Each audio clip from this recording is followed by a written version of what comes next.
Et c'est avec Thierry Guerrier. Bonjour Thierry. Cécile, bonjour Patrick, bonjour à tous. Alors, dans votre édito politique ce matin, vous allez nous parler de la gauche dans la présidentielle et de la compétition qui est lancée pour en prendre la tête. Et oui, c'est très important, en effet, Patrick, ce qui est en train de se jouer à gauche. Vous savez que sur l'échiquier politique, aujourd'hui, les Insoumis, les Verts et ce qui reste du PS ne représentent, quand on les additionne, tout mouillé, au mieux qu'un quart. 25% des intentions de vote des Français, pour l'instant, ceux qui se disent motivés, c'est très peu. La gauche est au plus bas de son histoire depuis très longtemps. La campagne présidentielle actuelle dissimule donc en fait en son sein ce qu'on pourrait appeler la bataille de l'après. L'après qui, après 2022, deviendra le leader d'une gauche qui, on peut l'imaginer aujourd'hui, après deux grandes claques électorales, 2017 et peut-être 2022, ne pourrait que remonter.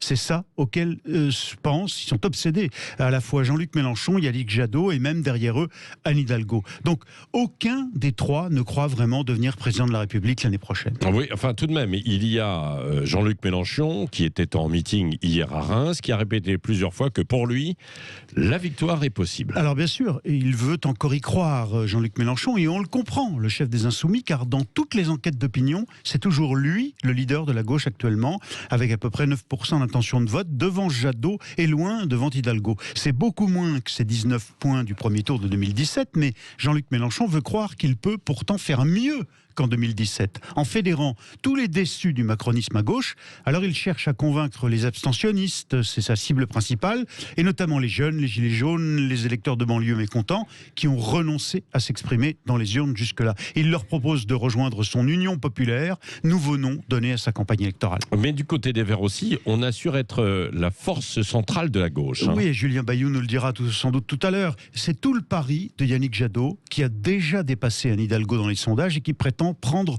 le leadership à gauche et passer bientôt devant Jean-Luc Mélenchon à la faveur de la préoccupation grandissante des Français pour la question écologique. Jadot multiplie les propositions choc, comme sa dernière proposition d'un chèque énergie à 400 € qu'il promet de distribuer s'il est élu pour compenser la hausse des prix de l'essence.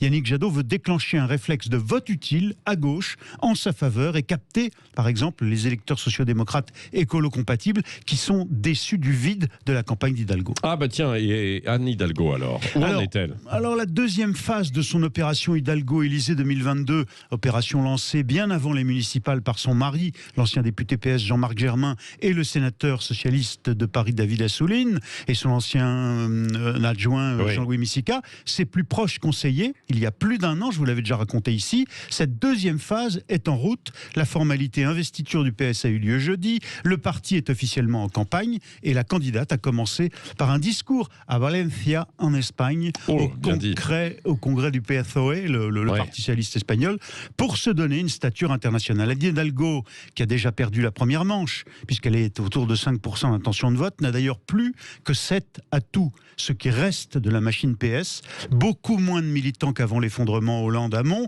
mais une armée encore conséquente d'élus, comme chez LR, des maires notamment, qui par conviction ou pour défendre leur fief, se rangent petit à petit derrière elle. Merci à vous Thierry Guerrier.